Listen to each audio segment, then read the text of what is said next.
All right, guys, there's another rumor out there that's got me interested as just an NBA fan, as a Jazz fan. If you're a Pacers fan, you definitely got to be interested. It's looking like the 13th pick in the draft might be moving or moving at some point. My guess is around trade day. Let's talk about it. It's the Hoops Nerd Show.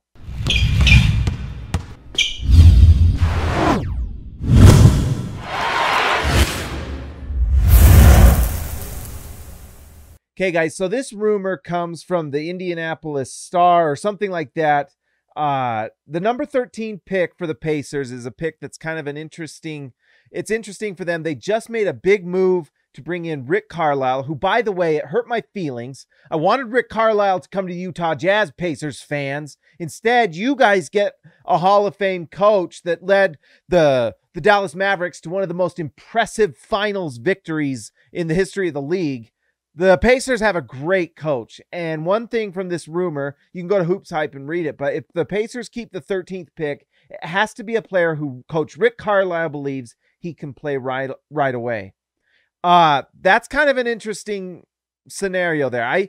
I don't know if there's a lot of players or a lot of teams that are really going to give up anyone of super important value to get to that pick. If Rick Carlisle wants someone at 13 that's going to contribute right away, that's pretty tough, because we all know that the top 10 is when you get the best, probably the guys that can impact sooner, or at least have the talent to. And really, we're talking top 5, where you have guys that are just elite talents or just physical talents that come into the league, and because they're so talented, they impact things right away, and then they get better as they learn the game. For the Pacers, I really like what the Pacers have done these last few years, and I think they do. I feel like they do have pieces they could move. They have some options they can make. So I like it. The 13th pick is not the sexiest pick out there, but for a team that's looking to offload or try to find something or retool, it could be really nice.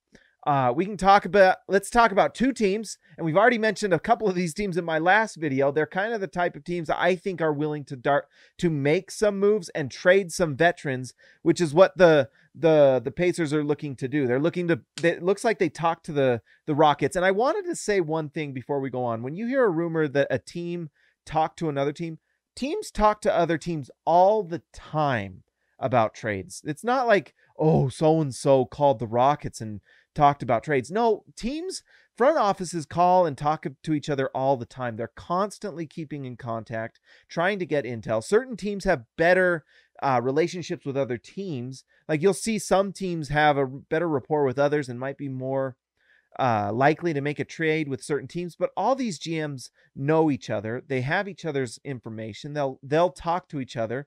They will have, talks could be as simple as like, hey, do you have anyone on your team that's maybe available, or are you interested in anyone from us? Just kind of to gauge interest. And some of these GMs are a little harder to work with, and so you're not going to see as much moves. But when a team puts out a thing like this and lets a newspaper, they know that this rumor is going to be out there, that means that's very, very up for grabs.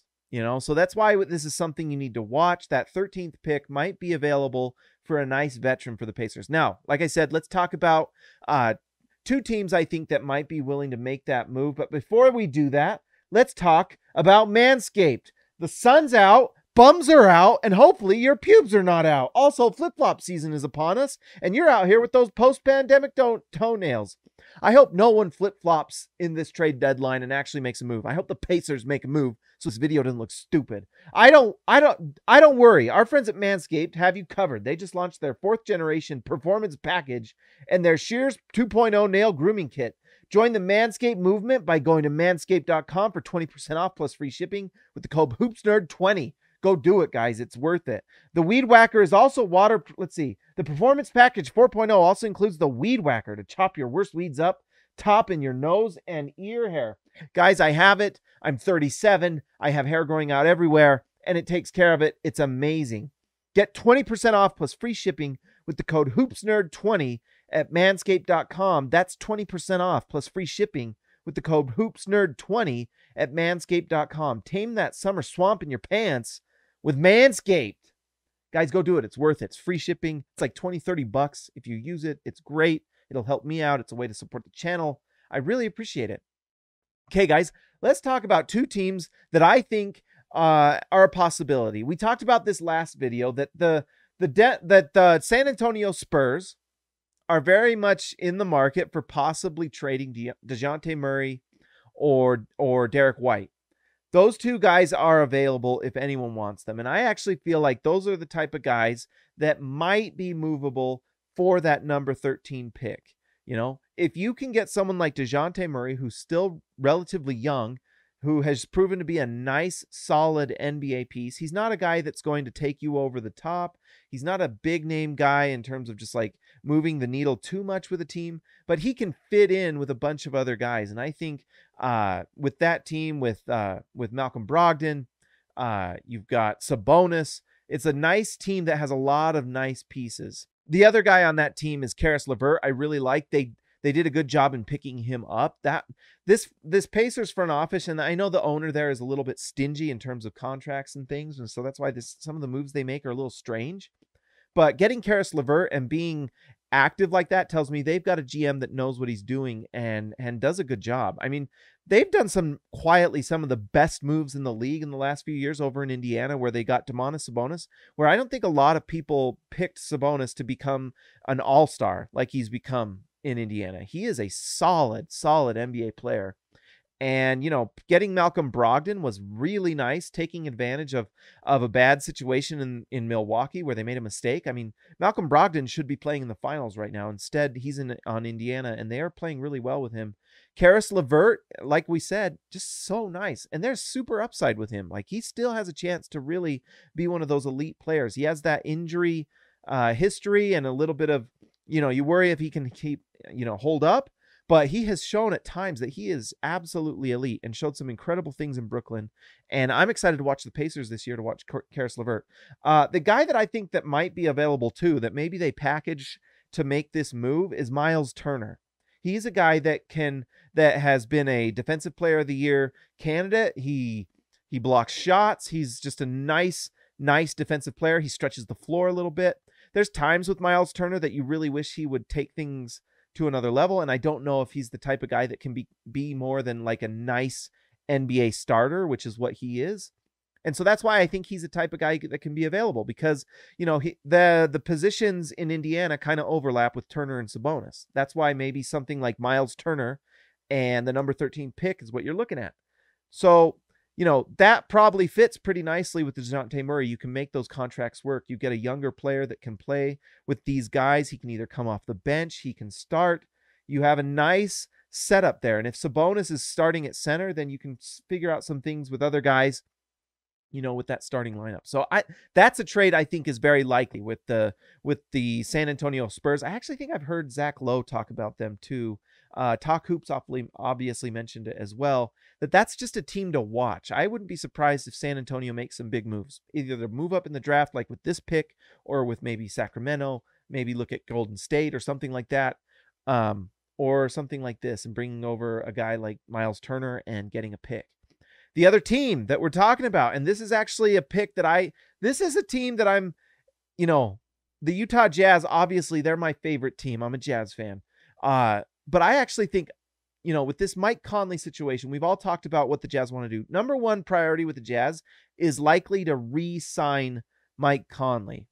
But let's say Mike Conley doesn't want to re-sign with the Jazz. The Indiana Pacers are a team that I think might be a sign and trade candidate for Mike Conley. Mike Conley has roots in Indiana. I believe he went to high school there. That's a place that he might be happy to call home for 2 or 3 years. There was a rumor that came out not too long ago. I think it was late July or early July, late June. So this was early July. Jay Michael at the Indy Star wrote, "While the Pacers are open to moving down from 13 or packing in a deal, I'm told there haven't been any talks with Sixers who are entangled for Lillard. For context about Pacers, they avoid albatross contracts. Had a deal in place for Conley 2 years ago that was nixed by Simon. Too much salary." So Mike Conley had that monster contract, $35 million or something like that. It was one of the biggest in the league when he signed it. The Pacers are interested in Mike Conley. There's interest there. But their owner, turned it down because it was too much money. They don't want too big of a contract. Well, now is the time where Mike Conley is going to have he's going to have another contract. It's going to be more in the 15 to 20 million year range, but Mike Conley can choose to go where he wants. But since he has roots in Indiana, it makes a lot of sense he might pick there. Indiana's trying to win. Indiana just got a great new coach. Indiana has lots of nice nice young and young-ish players to play with Mike Conley, guys that are in their prime, ready to really make a run. Mike Conley, if he joins Malcolm Brogdon and Karis LeVert and Sabonis in the Eastern Conference, joins if they sign Mike Conley, what is that, a top 4 team in the East? Mike Conley has a chance to make another All-Star game, and he can really end his career in a really nice situation. So if Mike Conley wants to join that team, that is a perfect situation where maybe they can set up a sign and trade where you send Miles Turner to the Utah Jazz, the number 13 pick, and Mike Conley. For Utah, this is a fantastic deal because you get something for Mike Conley rather than nothing. And then if Miles Turner is on the Jazz, obviously that's redundancy with Rudy Gobert, but you can make some other move with that. You can figure something out and make a move, whether it's keep Miles Turner and if you want to move on from Rudy Gobert, if you want to move Miles Turner and find a place for him and figure something out, that gives the Jazz a lot of flexibility. And the Jazz right now, like we've said, are in cap hell. They are in a terrible situation with their cap. They don't have Mike Conley on the books next year, and they're already over the cap. So if they sign Mike Conley, they not only are over the cap, they add Mike Conley on top of that bad cap situation. It's rough. So for the Jazz to be able to do this, it makes a lot of sense, and the Jazz get a nice pick out of it. And I feel like the Jazz are going to try to move up in the draft, but to get something out of this draft with Mike Conley, who likely doesn't want to be here long term in Utah, it's a great think and this brings an all-star to Indiana. And they get to get rid of a player that they've already tried to move in the past. We heard rumors with like Gordon Hayward going there. They weren't able to make it happen. It'd probably be same reason with the big money that Hayward signed in Charlotte. And Boston tried to make things happen with them, and Danny Ainge tried to ask for too much from Indiana. So I'm guessing that Miles Turner is very much available. That number 13th pick is available. And I bet you Rick Carlisle would not mind having an all-star as his point guard going forward with that team, with a lot of high-level players, and all-star and Sabonis. It makes a lot of sense to me. That's the pick I want to be. But like we said, this is Mike Conley's choice. It all comes down to Mike Conley. Can you talk Mike Conley into doing that? A 2 to 3 year contract, maybe like a 3-year, $15 or $20 million contract with the Indiana Pacers. They might be willing to do that. Hopefully that's not too much for their ownership group. But if you're making a sign and trade, it just makes a lot of sense, guys. I really think something like this is possible.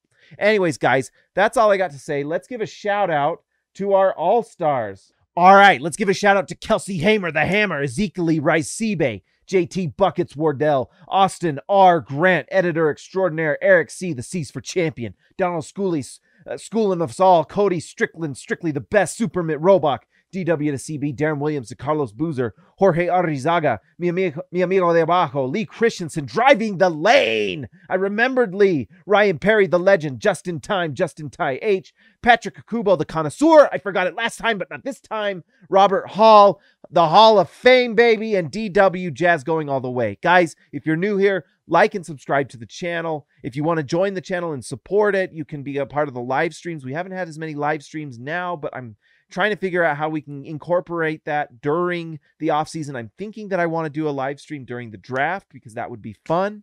I want to do a live stream maybe during, free agency and things like that. There's a lot of things I want to do. The live streams are a lot of fun, and the chat is a blast during live streams, and that's what we'll do during the draft for sure. And try to find other things. I'm thinking of doing just kind of a standard news show and going through these things as like a news desk type thing. And that sounds fun to me. Anyways, like and subscribe to the channel, guys. You want to be here. I will talk to you next time.